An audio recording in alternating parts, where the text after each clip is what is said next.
नहीं channel the smart ज्ञान अड्डा में। जी हाँ फ्रेंड, एक बड़ी खबर। बीपीएससी राज्यकर्मी शिक्षक जो 1,78,000 पदों पर बहाली होगी, जिसको कि बाद में एक्सटेंड करके 3,41,000 किया गया है। सिलेबस से पर्दा उठ गया है। जी हाँ फ्रेंड, आप अपने तैयारी को स्टार्ट कर सकते हैं ऊंचे लक्ष्य के साथ। जी हाँ फ्रेंड, हिंदी में आपको सिलेबस बिल्कुल दिखाया जाएगा। क्या कुछ सिलेबस है, सीधे चलते हैं। न्यूज़ 18 बिहार झारखंड के हवाले से ये खबरें निकल करके आ रही है। जी हाँ फ्रेंड, यहाँ पर आप देख पा रहे हैं रजनीश कुमार का ट्वीट आया है सीधे सचिवालय से। बिहार विद्यालय परीक्षा समिति और बीपीएससी के जो संपर्क के बाद ये निकला है। बीपीएससी शिक्षक भर्ती का सिलेबस जल्द जारी कर दिया जाएगा, ये बातें कही जा रही है। लेकिन इसमें प्रधान शिक्षक का और हेडमास्टर के सिलेबस से मिलता हुआ रहेगा। प्रधान शिक्षक हेडमास्टर सेम टू सेम होता है। सिलेबस में सिर्फ थोड़े बहुत बदलाव। अभ्यर्थी प्रधान शिक्षक और हेडमास्टर के सिलेबस के आधार पर तैयारी शुरू कर दे तो 10 मई तक जो है सिलेबस, या 1 से 2 दिन में आपका सिलेबस बिल्कुल जारी कर दिया जाएगा। लेकिन यदि आप अपने तैयारी को त्वरत देना चाहते हैं, गति देना चाहते हैं, तो आप तैयारी शुरू कर सकते हैं हेडमास्टर हेड टीचर के सिलेबस से। जी हाँ फ्रेंड, बहुत सारे शिक्षक अभ्यर्थी जिन्हें हेडमास्टर या और हेड टीचर का सिलेबस पता नहीं है, उनको दिखा दिया जा रहा है कि हेडमास्टर हेड टीचर का सिलेबस क्या था।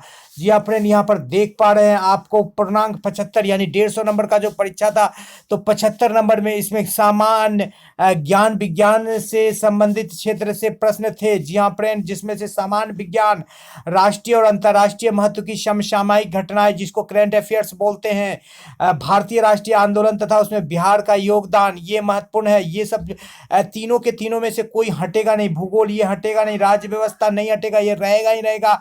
प्रारंभिक गणित और मानसिक क्षमता परीक्षण, ये जो है 6 सिलेबस जो है ये बिल्कुल कॉमन है और ये रहना ही रहना है। इसका आप तैयारी कर सकते हैं। बाद बाकी बीएड और डीएलएड के सेक्शन को आगे आपको बताया जाएगा, इसका विस्तार देख सकते हैं आप। जी हाँ फ्रेंड, समान विज्ञान के अंतर्गत जो सिलेबस आपको जारी किया गया है उसमें दैनिक अनुभव तथा प्रेक्षण से संबंधित विषयों सहित विज्ञान की सामान्य जानकारी तथा परिबोध पर ऐसे प्रश्न पूछे जाएंगे जिसकी किसी भी शिक्षित व्यक्ति से अपेक्षा की जा सकती है जिसने वैज्ञानिक विषयों का विशेष अध्ययन नहीं किया है, यानी कि कॉमन नॉलेज यानी जनरल नॉलेज। राष्ट्रीय और अंतर्राष्ट्रीय महत्व के समसामयिक घटनाओं पर बिहार सहित प्रश्न पूछे जाएंगे। ये प्रत्येक चरण का जो है बारी बारी से विश्लेषण किया जा रहा है। ये जो 1 2, ये जो यहाँ पर 1 2 3 4 5 6 पॉइंट दिए गए हैं, 6 पॉइंट का बारी बारी से विश्लेषण किया जा रहा है। जी हाँ फ्रेंड, तो देख लेते हैं। राष्ट्रीय और अंतर्राष्ट्रीय महत्व के जो है सब वर्तमान घटनाओं पर बिहार सहित प्रश्न पूछे जाएंगे। जी हाँ फ्रेंड, करंट अफेयर्स और बिहार को भी शामिल कर लेना है। भारत के राष्ट्रीय आंदोलन के अंतर्गत 19वीं शताब्दी के पुनरुत्थान के स्वरूप और स्वभाव, राष्ट्रीयता का विकास तथा स्वतंत्रता प्राप्ति से संबंधित प्रश्न पूछे जाएंगे। परीक्षार्थियों से यह आशा की जा सकती है कि वे भारतीय स्वतंत्रता संग्राम में बिहार की भूमिका पर भी प्रश्न के उत्तर दें। नेक्स्ट तीसरा नंबर प्रश्न में देखते हैं। प्रश्न, भारत तथा बिहार का भूगोल के अंतर्गत देश के सामाजिक आर्थिक भूगोल से संबंधित प्रश्न होंगे, जिसमें भारतीय कृषि प्राकृतिक साधनों की प्रमुख विशेषताएं सम्मिलित होगी। भारत और बिहार का भूगोल पढ़ना है, जिसमें प्राकृतिक संसाधन और कृषि को, भारतीय कृषि को भी शामिल कर लेना है। नेक्स्ट आगे बढ़ते हैं फ्रेंड। भारत की राज्य व्यवस्था के अंतर्गत भारतीय संविधान, देश की राजनीतिक प्रणाली, पंचायती राज विकास योजना सम्मिलित होंगे। प्रारंभिक गणित और मानसिक क्षमता पर प्रश्न, यानी कि राज्य व्यवस्था के अंतर्गत संविधान और राजनीतिक प्रणाली, पंचायती राज व्यवस्था विकास योजना, जो जो योजनाएं चल रही है बिहार सरकार की, भारत सरकार की, ये पूछना है।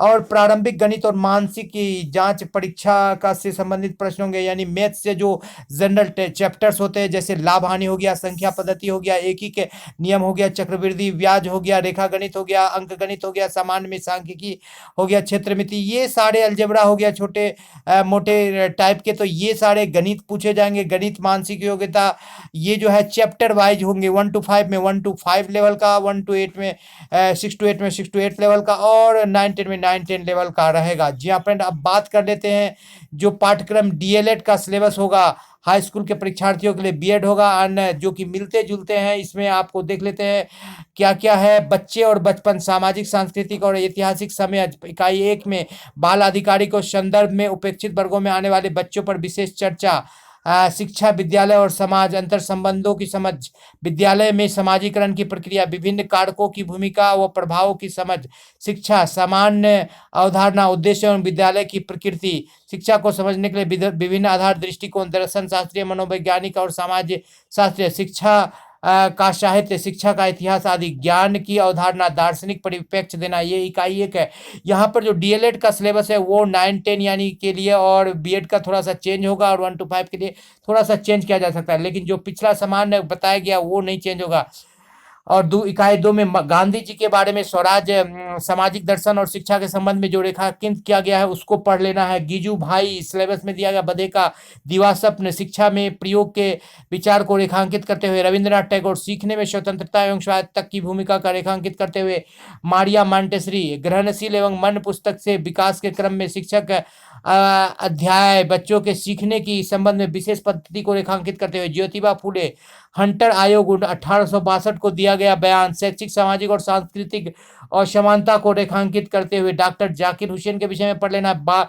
लेख, बाल केंद्रित शिक्षा के महत्व को रेखांकित करते हुए जे कृष्णमूर्ति, शिक्षा क्या है, सीखने सिखाने के में संवाद की भूमिका को रेखांकित करते हुए जॉन डेवी, शिक्षा और लोकतंत्र से जीवन की आवश्यकता के रूप में शिक्षा, शिक्षक, लेख, शिक्षा और समाज की अंतःक्रिया को रेखांकित करते हुए, ये दूसरे इकाई में आपको पढ़ लेना है डीएलएड में। वह तीसरे इकाई की बात करेंगे, जो शिक्षक है उनके लिए बिल्कुल आसान, जो अभ्यर्थी है थोड़ा सा उनके लिए नया होगा। पाठ्यचर्या, पाठ्यक्रम, अवधारणा तथा विविध आधार यहाँ पर पढ़ेंगे। उसके बाद पाठ्यचर्या में कार्य और शिक्षा की भूमिका, कार्य केंद्रित शिक्षण शास्त्र की समस्या, बचपन को प्रभावित करने वाले मनोवैज्ञानिक कारण, बाल विकास, अवधारणा विकास एवं आयाम प्रभावित करने वाले कारक, बुद्धि एवं विकास के संबंध में बच्चों के शारीरिक मनोवैज्ञानिक विकास, सृजनात्मकता, खेल के आयाम पढ़ेंगे, व्यक्तित्व के विकास के विभिन्न आयाम पढ़ेंगे, एरिक्सन का सिद्धांत, बच्चों के भावनात्मक संवेदनात्मक विकास पहलू, जॉन बाल्टी का सिद्धांत तथा अन्य विचार, नैतिक विकास और बच्चे सही गलत की अवधारणा, जीन पियाजे तथा कोहेलबर्ग का सिद्धांत को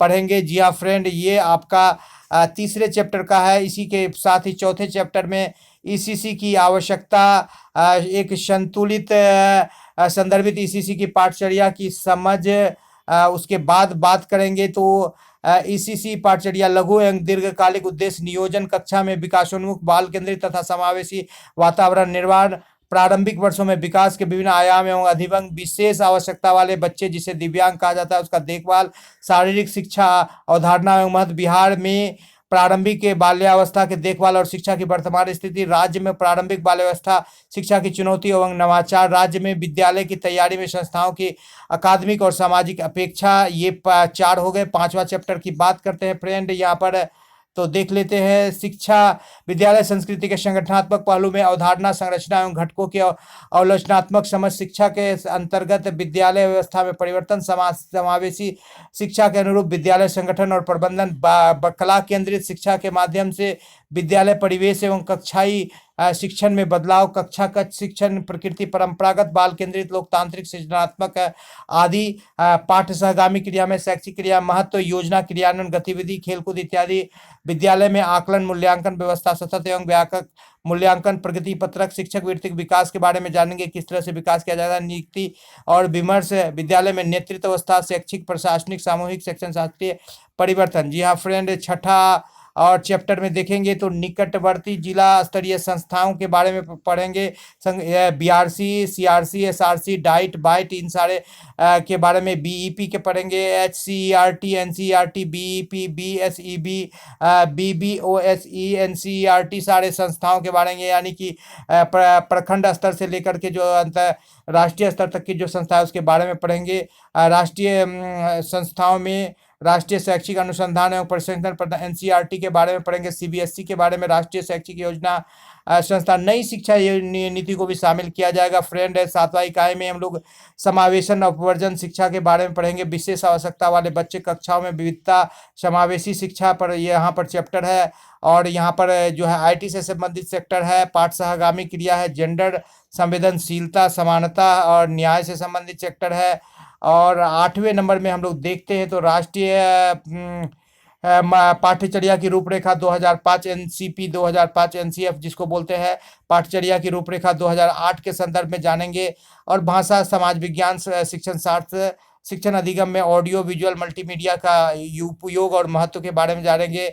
आईटीसी यानी इंटीग्रेशन कम्युनिकेशन और के बारे में हम लोग जानेंगे। तो इस तरह से ये सिलेबस जो है थोड़ा बहुत चेंज हो सकता है, लेकिन ये वाला जो सिलेबस है जो है जिसमें समान विज्ञान भूगोल ये वाला है, इससे आप पहले तैयारी शुरू कर सकते हैं। गणित वगैरह का जो भी सब्जेक्ट आपको है जिया फ्रेंड, इस तरह से बीपीएससी के द्वारा सिलेबस जारी कर दिया गया है। तो एक अच्छी खबर निकल कर आ रही है और आपको 2 से 4 दिनों में जो है पूरी तरह से जो है क्लियर सिलेबस जारी कर दिया जाएगा और विज्ञापन भी 15 तक जारी कर दिया जाएगा, 15 मई तक। जी हाँ फ्रेंड, वीडियो पसंद आ रहा तो लाइक कर दे, चैनल पर नए हैं या अब तक सब्सक्राइब नहीं किया तो सब्सक्राइब कर दे।